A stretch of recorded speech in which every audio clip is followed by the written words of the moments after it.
साधना जल्दी सिद्ध हो जाए, अपनी तरफ से क्या उपाय करना चाहिए?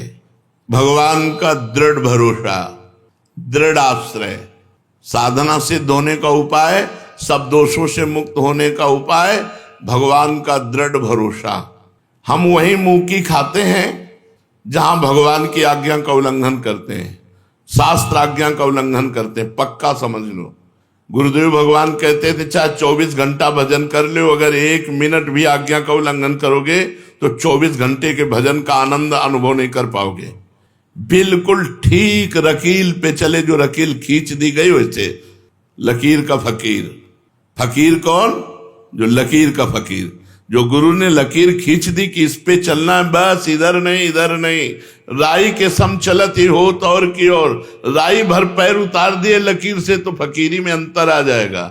लकीर का फकीर, जो गुरु ने शास्त्र ने लकीर खींच दी बस उसी पे चलना है। इधर उधर गाड़ी उतारोगे पलट जाएगी। जो जीटी रोड बना है उसी पे चलो। ये जो संप्रदाय है, जो मार्ग है, ये जीटी रोड है, राजमार्ग है, इसमें गिरोगे नहीं। अपनी जान में प्रयास में कमी न रखे, साधना का अभिमान न रखे और भगवान का भरोसा रखे तो जल्दी साधन सिद्ध हो जाता है। साधन में साधक को मेल जोल बढ़ाना ठीक है कि नहीं? ये हमारे दोस्त हैं, ये हमारे परमार्थिक अगर हैं, भजनानंदी हैं तो कोई दोष नहीं है। और अगर थोड़ी भी संसारिकता उसमें है तो तुम्हें गिरा देगी। इसलिए दोस्त नहीं बनाना चाहिए। जीवन में दोस्त नहीं बनाया आज तक, अभी कोई दोस्त नहीं, आगे भगवान जाने। आज तक कोई दोस्त नहीं तो दुश्मन का सवाल ही नहीं होता। जब दोस्त हो तो दुश्मन हो, न दोस्त है न दुश्मन है। भगवान ने बड़ी कृपा की, आज तक एक दोस्त नहीं, एक भी नहीं है। वृंदावन में रहते हुए 27-28 वर्ष हुए जा रहे हैं, एक भी दोस्त नहीं। पीछे तो वैराग्य में जीवन रहा तो वहां दोस्त का सवाल ही नहीं उठता। यहां भी एक भी दोस्त नहीं। कोई सब संत महंतों की चरण रज माथे पे है, लेकिन अपना किसी से नहीं है कि अमुक आश्रम के अमुक महंत से हमारा प्रेम है।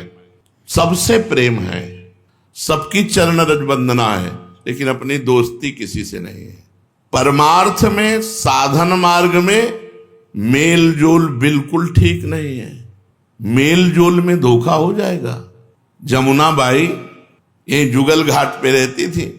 अजीज बेग अकबर का भांजा, वो यहां गश्त पे आया हुआ था, अपने सैनिकों के साथ देखा ब्रह्मचारिणी, फटे पुराने कपड़े शरीर पे लपेटे, यमुना स्नान करके तो तेज झलक रहा था। तो सैनिकों से कहा ऐसी सुंदरी तो हमारी सेवा में आनी चाहिए। तो बोले सरकार ये विरक्त है, साधु है, ये ऐसे। अब उसका मन ललचा गया देख करके, गीले वस्त्र में ऐसे। तो 2 वेश्याएं भेजी, वो साधु के वेश में आई और भगवान की चर्चा करती। 8-10 दिन लगातार आई तो वो साधु भाव से सम्मान करके बैठा लेती। अब जब 10 दिन लगातार आई तो मेलजोल हो गया, हंसना, बातचीत करना, बैठना। वो 2 दिन फिर नहीं आई। फिर तीसरे दिन, अगले दिन आई तो पूछना बनता है ना कि आप 2 दिन नहीं आई। तो उनका हमारे यहाँ एक बहुत बड़े साधु आए हैं, उनकी सेवा में आप दर्शन करेंगे? उनका हरिवंश महाप्रभु की कृपा से ऐसी तो कोई इच्छा है नहीं, तो साधु दर्शन के लिए आप मना करते हैं? चलिए ना, बहुत अच्छे साधु है, आपको आनंद मिलेगा। उनका चलो, महाप्रभु का आदेश है, श्याम श्यामापद कमल संग सिरनायो। किसी भी संप्रदाय का साधु हो, अगर सिद्ध है तो उसके दर्शन मात्र से मंगल तो होता ही है।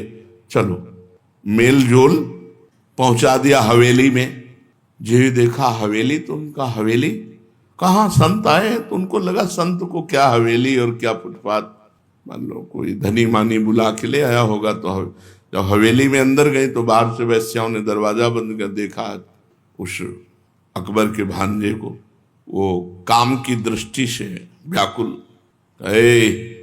अब समझ गए कि मुझे फंसा दिया गया, नजदीक मत आना। लेकिन वो क्या डरे, शासन सत्ता उसके हाथ में थी। जिसके मामा बादशाह हो, बोले तुम्हारे क्या बाप बादशाह है क्या? तो उसके मामा ही बादशाह थे, बादशाह का भांजा। जो ही आगे बढ़ा तो बस आंख मूंद लिया और कहा श्री हरिवंश, श्री हरिवंश, श्री हरिवंश। बबर शेर बीच में प्रकट हो गया, दहाड़ मारी, उनका पैजामा गीला हो गया, बेहोश हो गए। और अंतर ध्यान, ये देखो भागवतिक शक्ति, उनको आना नहीं पड़ा, दरवाजा नहीं खुलवाना पड़ा, अंतर ध्यान होकर अपनी कुटिया में हरिवंश महाप्रभु ने तुरंत उनको कुटिया में, और वो जो आंख खुले तो उसे वही शेर दिखाई दे, वही, तब उसके हृदय में आया कि मैं उनके चलकर चरण वंदना करूं। तो आकर चरण, मेल जोल ने जुगल घाट से हवेली पहुंचा दिया था। हो सकता है जिसे तुम संत समझ रहे हो, जिसे तुम अपनी साध्वी मित्र समझ रहे हो, वो तुम्हें गलत जगह फंसा दे, इसलिए बिल्कुल किसी से मेल जोल नहीं। अपनी नियमावली, अपनी दिनचर्या, अपने मतलब, ना अपने घर किसी को आने देना, ना किसी के घर जाना, कभी नहीं। ये जिंदगी में मत रखना। जब ऐसी तेजस्वी यमुनाबाई को फंसाकर मेल जोल में हवेली में पहुंचा दिया, तो अपने से कितनी बड़ी भी चूक हो सकती है। तो मेल जोल साधना में बिल्कुल ठीक नहीं है। असंगो हम पुरुषा, मैं असंग हूं, किसी से कोई मतलब नहीं। प्रश्नकर्ता बहुत सुंदर प्रश्न कर रहे हैं। ये हम लोगों की जो चाल है, इससे तो लगता है कि पूरी जिंदगी निकल जाएगी, भगवान मिलेंगे नहीं। उत्तर दे रहे हैं, नहीं, ऐसा नहीं मानना चाहिए, ऐसा नहीं मानना चाहिए। हमारी चाल तो धीमी है, लेकिन हमारे स्वामी की चाल बड़ी तेज है, भगवान की चाल बड़ी तेज है। भगवान गरुड़ से भी तेज चलते हैं। जो सबसे तेज चलने वालों में है वायु, वायु से तेज चलने वालों में है मन, और मन से भी तेज चलने वाले हैं गरुड़ जी, और गरुड़ जी से भी तेज चलने वाले श्री भगवान है। हमें अपनी चाल पे भरोसा नहीं, भगवान पे भरोसा रखना है। ऐसा नहीं मानना कि हमारी चाल से पूरी जिंदगी व्यतीत हो जाएगी, भगवान तो मिलेंगे नहीं। हमारी चाल तो धीमी है, लेकिन मेरे मालिक की चाल बहुत जोर की है। जिस दिन कृपा करेगा, एक क्षण में हमसे मिल जाएगा। तुम्हें चिंता नहीं करनी मिलने की, तुम्हें चिंतन करना है, नाम जप करना है। जिस दिन नाम की पुकार उनके कान में पड़ेगी, वो एक क्षण में आके तुम्हें अपना साक्षात्कार करवा देंगे। इस बात पर विश्वास रखो कि इसी जन्म में भगवत साक्षात्कार होगा। हमारी चाल धीमी है, हम अजितेंद्रिय है, लेकिन भगवान की कृपा महान है। वो महान हम पर कृपा करके हमसे जरूर मिलेगा। शेष चर्चा आगे। श्री राधा वल्लभ लाल।